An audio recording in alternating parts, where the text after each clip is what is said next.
కొన్ని కప్పలు ఒక నిట్టారుని నిలువుగా ఉన్నటువంటి ఒక నిట్రాడుని పైదాకా ఎక్కాలని చెప్పి ప్రయత్నిస్తున్నాయంట. పక్కన కొంతమంది కప్పలేంటి నిట్రాడు ఎక్కడం ఏంటి, అసలు ఇంపాసిబుల్, అది అసలు జరిగే సమస్య కాదు అనగానే ఆ మాట ఎక్కడానికి ప్రయత్నిస్తున్న కొన్ని కప్పలు చెవులు పడ్డాయి. వెంటనే ఆ కప్పలు అవునా అంత ఎత్తి ఎత్తలేమా డల్ అయిపోయి ఆగిపోయి కొన్ని పట్టించుకొని కప్పలు అలా ఎక్కువ మొదలుపెట్టినాయి. ఎక్కడ ఎక్కుతుండగా అంతే వీడి పరిస్థితి ఫినిష్, కిందకి పడిపోతుంది చూస్తూ అని అంటున్న మాటలు విని కొన్ని ఎక్కి ఆ కాన్ఫిడెన్స్ పోయి అవి కింద పడిపోయినాయి. మరికొన్ని ఒక 5ో 6 చివరి దాకా ఎక్కడ ప్రయత్నం చేసినాయి.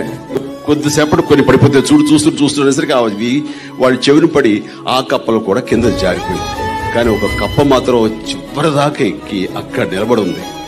ఓ శభాష్ అన్నారు. అది దిగొచ్చిన తర్వాత చాలా గొప్పగా ఎలాగ ఎంత ధైర్యం నీకు, ఎలా వెళ్ళిపోయావుంటే ఏంటన్నావు అందంట.